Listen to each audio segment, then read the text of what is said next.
Hello everyone, and welcome to the continuation of the developer playthrough of Frog Hop. My name is Brandon, and I'll be playing through this game and giving you some developer commentary. So this is episode 3, and we are at the third world of the game. So let me go ahead and go on a shopping spree. So every time you complete a world, you unlock some new goodies, some new stuff to purchase. Might do the ice skates. Yeah. Charge attacks, a bomb throw.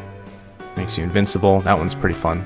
It's kind of like this. The idea of the crystal ball was I intended it to be like kind of like a dodge roll. So, yeah. I don't know if many people use this one, but I found this one to be actually quite useful for certain boss fights. You know, if there's like a certain attack that's like a real pain to dodge, you can just, yeah. This one's kind of neat too. They're all pretty neat. Let's see. I'm gonna do the ice skates, I think. Yeah, maybe this one. Maybe the ice skates. Oh, I forgot.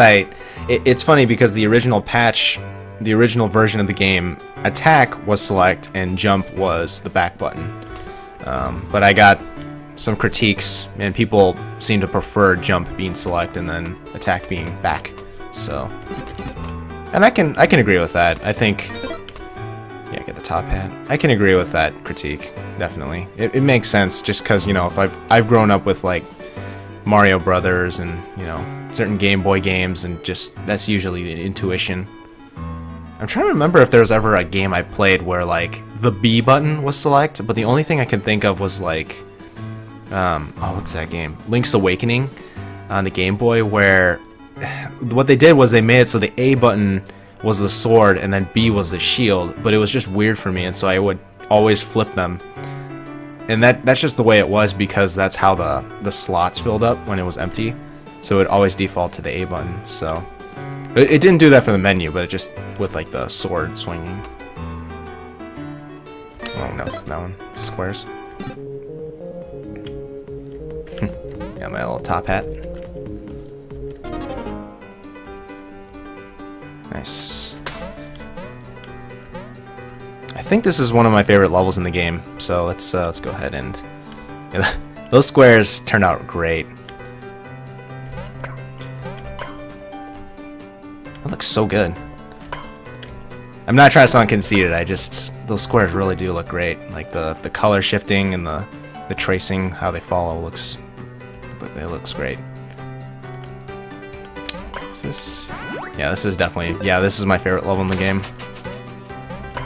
So this was an interesting level to design, so I'm going to go back to the first room because I was definitely intentional with placing the swing and snap node to kind of remind them of this mechanic. So there really isn't a way for the player to normally get to that ledge, so I'm going to get rid of my butterfly. You can press select to do that. Even though, like, that's actually based off Kirby, but in normal means you can't reach that ledge unless you can do a time jump, but most players don't know that.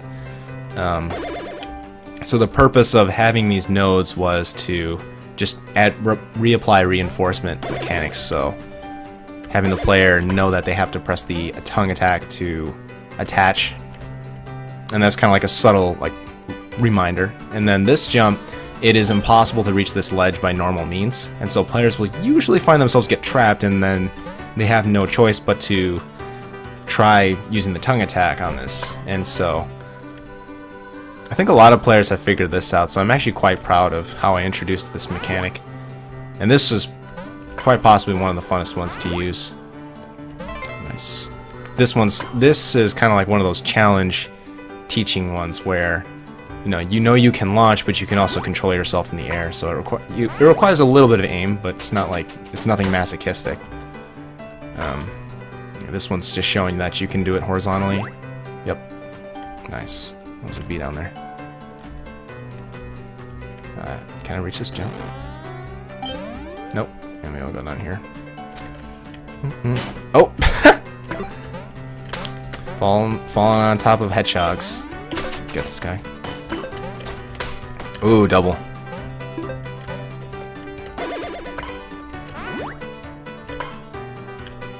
This one, oh, okay, I think I remember. This one's supposed to show you that you can still launch off of them while you're in the air, so. There we go. Oh, yeah, nice. This turtle here, there's an interesting story with this turtle and the swing node in particular. There's a glitch where if you swing into this enemy and take damage, you'll launch at an insane amount of speed, but it's like impossible to control. Yeah, so imagine that, but just launching across the entire level. It was pretty insane. But yeah, that got patched, obviously. Let me try to deflect on this guy. Nice. And this guy too. Double kill. I think it's possible to get a Deca kill here, because there was, I think, 10 enemies.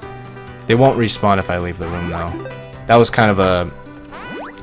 I did that because I think I was playing like any old NES games and I was getting tired of how they kept respawning enemies constantly. It just got kind of frustrating. This room's pretty fun. This one I have to jump like that. Nice. I'm saying nice because, like, yeah, I really went through the effort to fine-tune just that part so that you could reach that gem. This is probably one of the shortest levels in the game. I mean, not by my playthrough standards, but yeah. Cool. Which one should I do? I'll do this one. It's funny having the forked paths because that was kind of a risky decision on my part.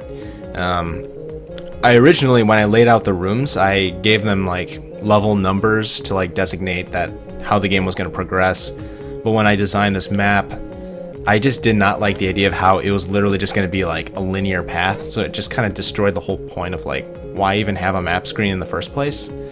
So I'm actually perfectly happy with players not exploring every single level in the game. But I still wanted, I really am okay with that. You know, the fact that players skip, you know, all the content. It is a little saddening, especially when you invest a lot of time into something that, you know, like a cutscene or a boss, which I know cutscenes get a lot of crap, and I can totally understand it because I've played a lot of games that overdo cutscenes, but they do take a lot of effort, and a lot more effort than people realize, and same with bosses too. So it's always trying to find that careful balance where even you as a developer have to be very careful with investing resources. Essentially, in this case, it was time and money. You know, I think the amount of time I spent working on this game could have translated to just working at a job and making money versus, you know, not really making much of a living from this. So, all right. Anyways, enough of that monologue. Let's go ahead and play through this room. Totally forgot about the snow. The snow was very fun to code in. Very simple. It's definitely not the way to do it in terms of like, because I've seen games that they handle like particle spawning in a much more intricate way, so that it still covers the screen. So like, for example, it does it where it'll spawn the snow within your view. I mean, obviously it's not appearing on screen, but if I were to like fly across this level at like Mach speed, there wouldn't be any snow that would be appearing ahead. And so, but some games do a very good job handling it so that even if you're flying across a level, it's still spawning snow in such a way that I don't know how it works. But it's just basically making sure that the screen's still filled with snow, even if you're, you know, supposed to not see it. This one, it just spawns where I'm like standing. Ah, yeah, Needlebird, one of my favorite enemies. I feel like they were the 10th enemy I coded into this game, because the order at which I created enemies was a little bit out of order due to, you know, designing, kind of completing that idea log. I kind of mentioned that, I think, in the previous episode, but yeah. I love how those squares, they speed up the rotation when they move faster. I think that's literally just rotation speed equals like its speed, literally. Like there's a variable, built-in variable called speed, and I think that's all I did. Looks good. Again, not trying to be conceited. It's just I kind of surprised myself with like some of those little touches. I think I can deflect them too. I mean, oh yeah, this room went through quite a handful of iterations. I think those black little faded like I don't know, that faded effect, that's supposed to imply like a pit of death. That was the whole idea behind that, so that literally had to be tiled in. But I tried to do it so where that this part where I'm gonna jump onto does not have it, because I was trying to hint to the player like there's a secret, there's like a leap of faith essentially. But that didn't work, and so I added this heart, and whether players figured it out or not, I don't know. It was intended to be like a leap of faith kind of secret, but I feel like that's based off of something. I can't really recall what it's influenced by. I don't know, why the heck did I put spikes up there? It's like they go through the effort to like take a real risky move, and then I think I was just going through a phase where I'm like, this level's too easy. I gotta crank it up a notch. Here, let me try this on this guy. Aha. And you can actually like pierce through multiple enemies with that. That's a lot of fun. I love how they like fly super fast when you do that. Can I actually... I can jump out that way. And that's cool. I love that design. Just the comboing. That's kind of hinting that you're gonna be able to like combo them into each other. That's a lot of fun. Let me deflect this guy. It's so satisfying. Alright. Victory. I kind of want to do this level because I believe this is the ice level. Yeah, this is the level with ice. Let me see if I can like speedrun this one. This is definitely not how you speedrun it. Oh yeah, there we go. So fast. And yes, I did intend the player to move that fast, just because it's just so much fun when you buy tools in the game that allow you to just move at incredible speeds due to their like specific utility. Oh yeah, I love this part of this game, or this level. Oh wait, 1 second. Oh, there we go.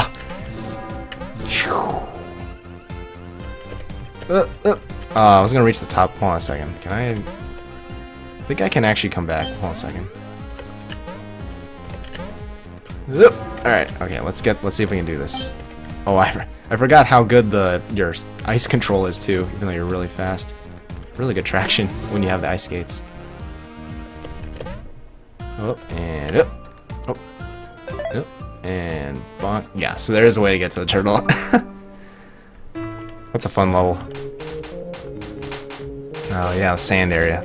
So the sand, it's funny because this area went through quite a handful of iterations in terms of what it was going to be.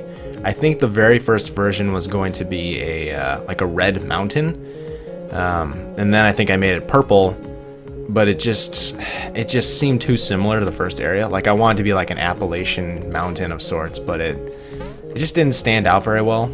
And the idea of snow was really appealing. It was different enough and provided enough unique. Oh, no, I want that bomb.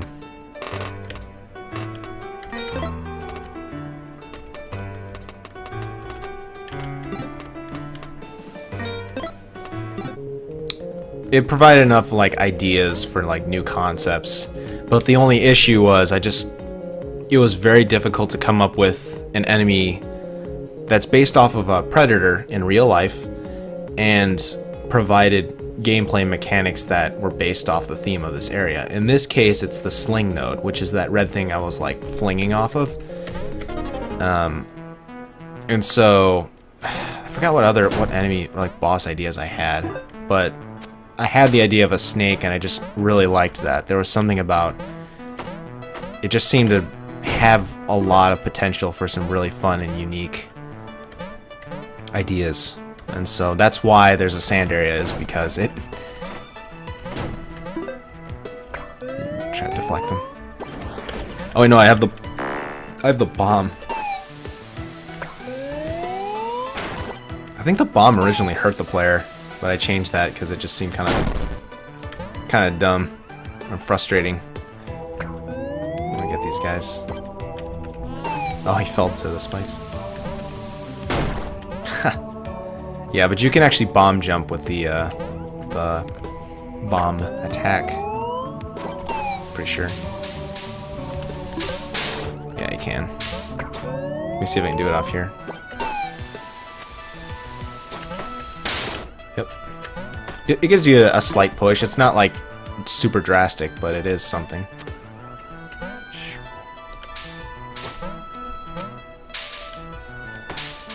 You go to this secrets. I think that this door was actually concealed with sand, but I mean, it just seemed kind of dumb how players, you know, they would literally have to search through every single pile of sand just to find this door. So I changed that so it just covers the top platform section. This is a pretty fun room. I think it's based off of the mini game jar rooms from Mario Brothers 2, which is the first Game Boy Advance Super Mario game. But they're these like jars you can enter, and they're super small. Like, and I'm not sure what the point of them was. I think just to kind of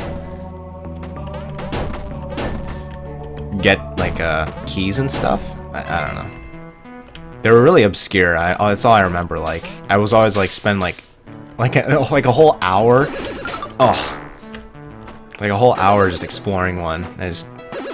Anyways, I bet a lot of people are like, I got no idea what you're talking about right now. So I'll stop. Get this one. This is a fun concept to reinforce the sling node. I'm really happy about this one. It's so great. This is like trying to introduce the damage spikes, so I'll actually take the hit so I can get it.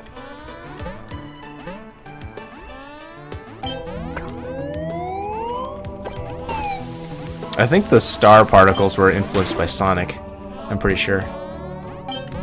Yeah, that's pretty cool.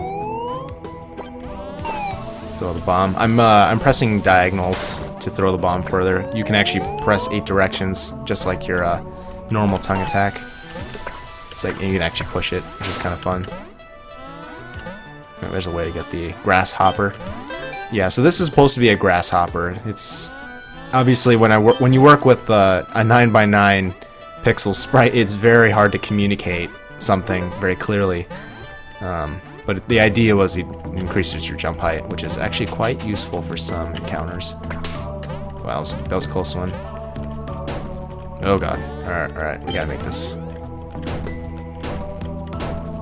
I think those blocks originally, if you did not hold jump, it would give you like a really short jump, and so I patched it so those blocks in particular, even if you're not holding jump, they still give you a good boost. So I think I'm actually happy with that.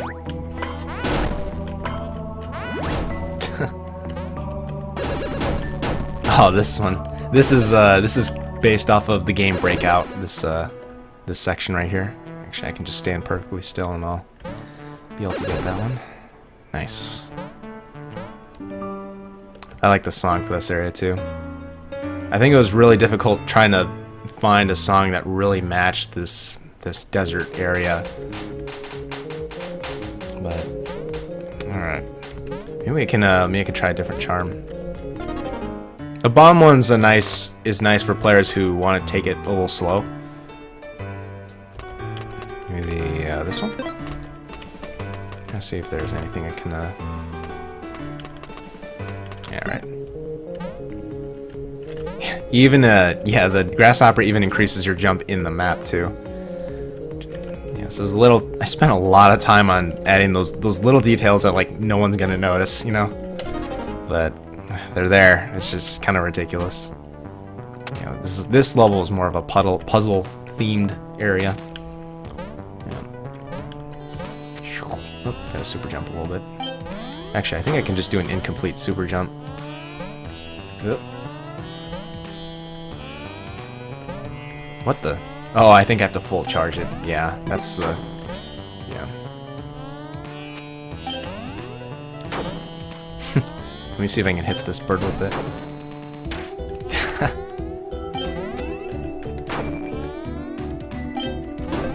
I already have that.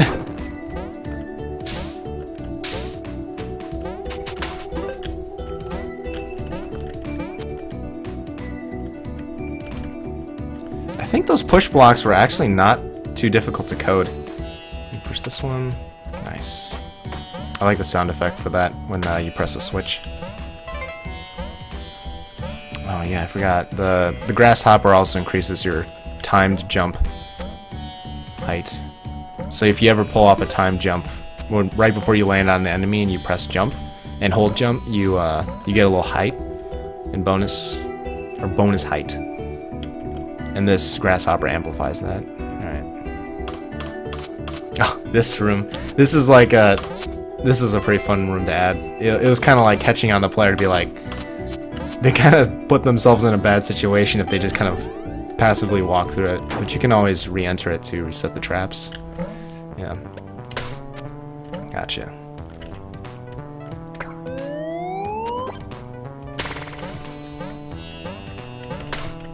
Yep. There we go. Oh yeah, I like how that asset is only used. I think that asset, that trampoline with the moving block, is only used like once in the entire game. So the moral of the story is, don't make an idea log. Don't do it. If you want to complete games, just don't create an idea list.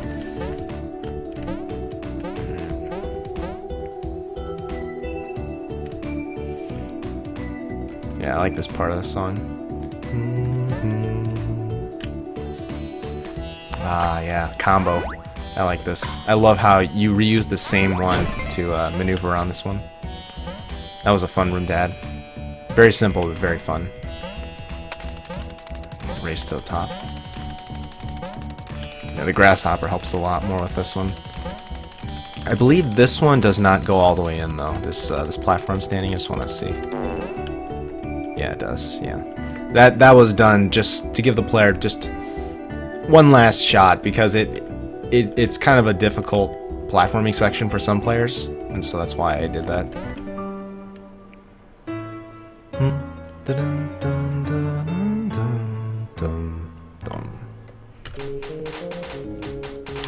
Let's I got 6 gems. Wow. Let's I want to buy that crystal ball. Nice.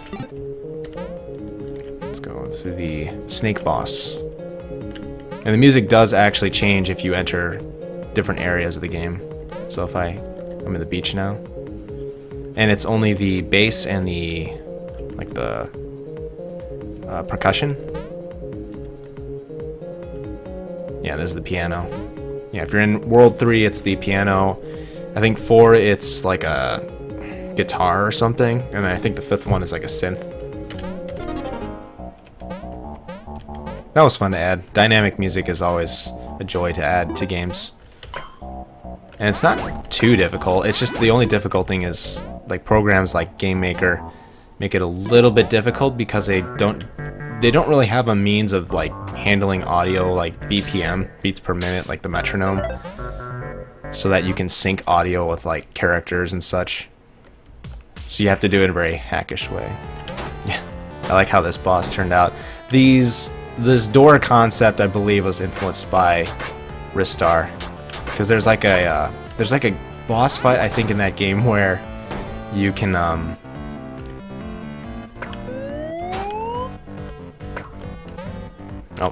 too late. Hold on a second. I think I can. Yeah, you can actually tongue the boss right before she bites the player.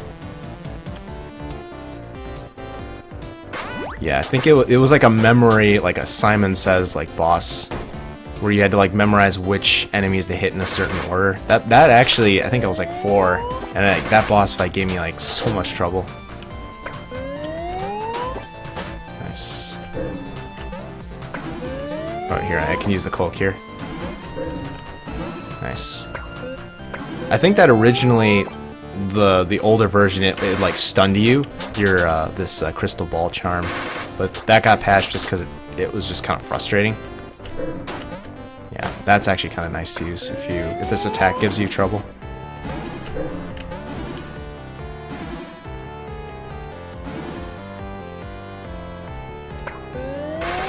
And you can deflect those back at this this boss. I think you can tongue attack this boss too. Yep.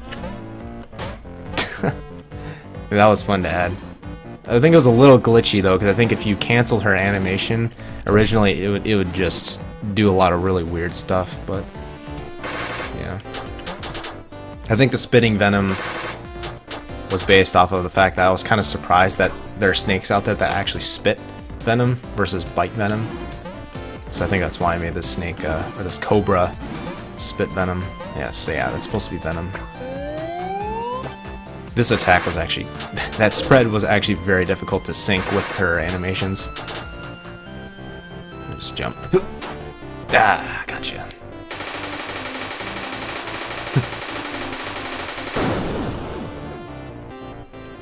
Gotcha. You did.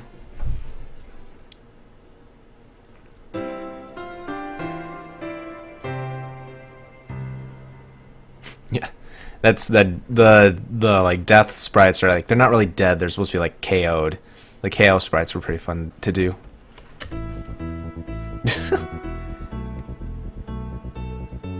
It's like, it almost looks like the snake's like melting. That was a fun sprite to do. It exits the pyramid. A little bit of kind of like reflecting, like you kind of look back at how far you've come so far. Oh yeah, this art was pretty difficult to do, but it was fun. It was a fun challenge. Oh yeah, I like this one. This one turned out great. It pretty much matches the rough draft version of it, of this, like the drawing I did for this, like pretty much like identically. Actually, I think his color, like the frog color, I think his colors changed a little bit, because I think that's like a cooler tone to like a teal versus that bright green that we're all familiar with. Anyways, so all right, that's World 3 complete. Yeah, so far we're past the midway point of the game, so stay tuned for the 4th episode. We'll be exploring the sewer world next, so if you wanna stay tuned for the next one, you can always subscribe. Otherwise, I appreciate you taking the time to watch this video, and I'll see you around in the next one. Take care.